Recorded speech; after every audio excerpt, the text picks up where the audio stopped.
Market on 89 DMZ.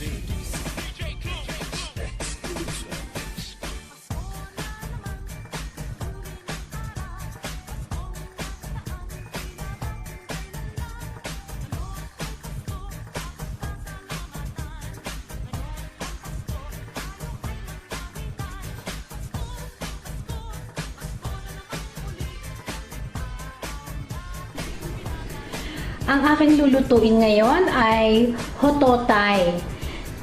Ito ang aking mga kailangan. For the meantime, ito lang munang ipapakita ko sa inyo. Meron ako ditong pork meat.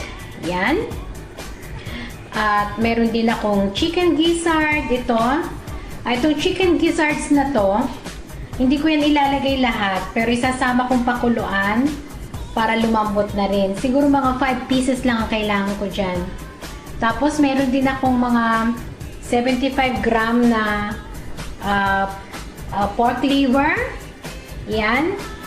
So, akin siyang pakukuluan dito sa casserole na to para sa hototay. So, yung pork meat at yung chicken gizzard.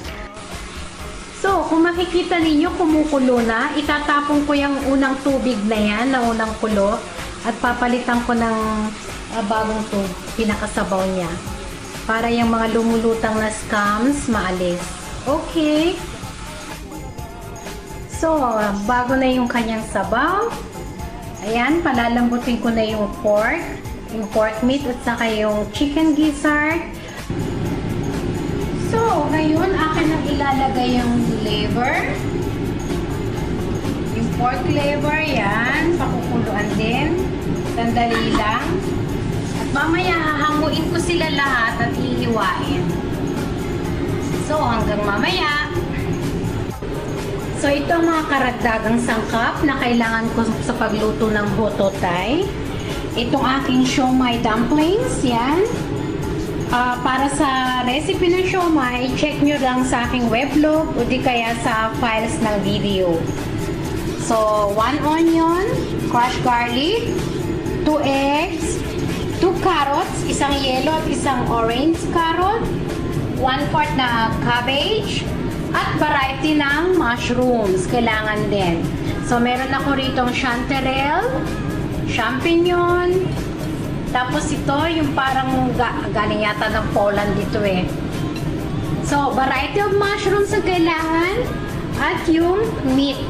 Yung pork meat, boiled pork liver, at saka yung boiled na chicken gizzard. So, procedure tayo sa pagluto.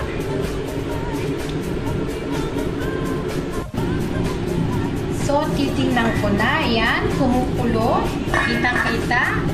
Hahanguin ko ngayon yung mga meat. Ito yung liver, pork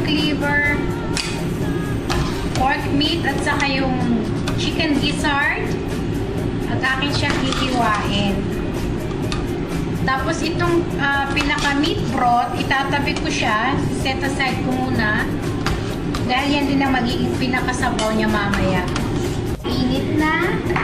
Igigisa natin una yung onion.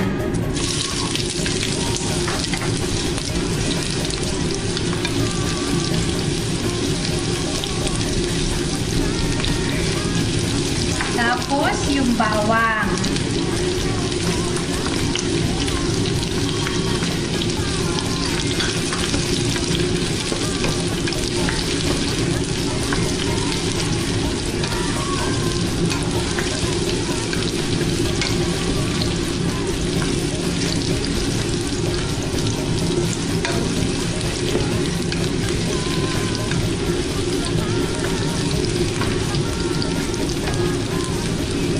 Ngayon,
paminta,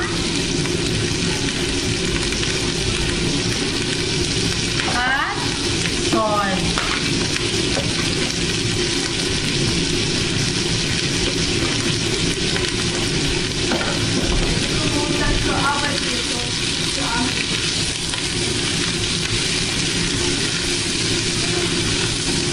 Hahaluin.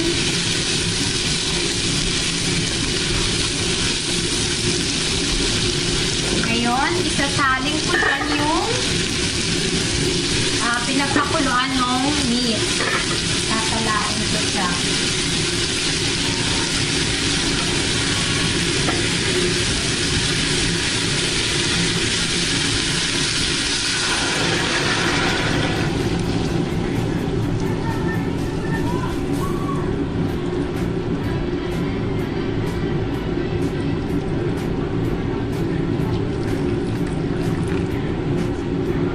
So,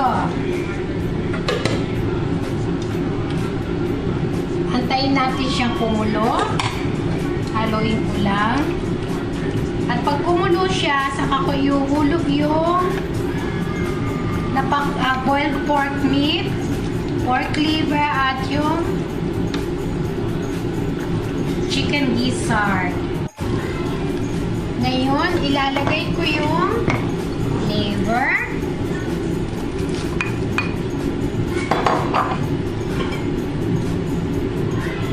pork meat, at yung chicken gizzard.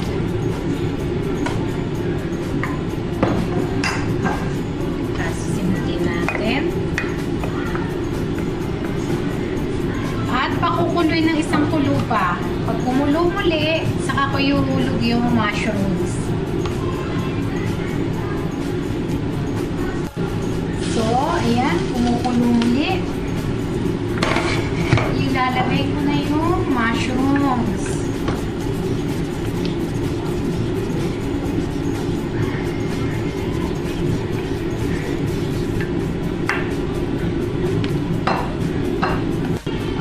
So, papatayin ko na yung heat. Lalagyan ng 2 eggs.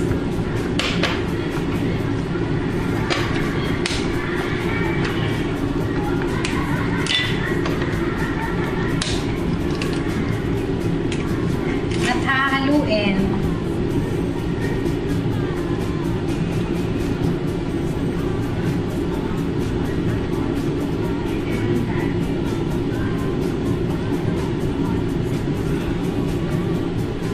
Para mabati yung egg.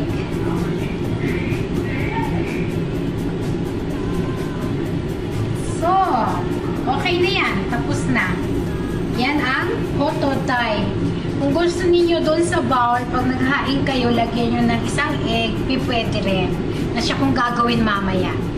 Okay, hanggang sa paghain. So, ito na ang aking hototay. Yan. Matrabaho nga lang pero masarap siya. Lalo na pag taglamig. Okay, guten appetit!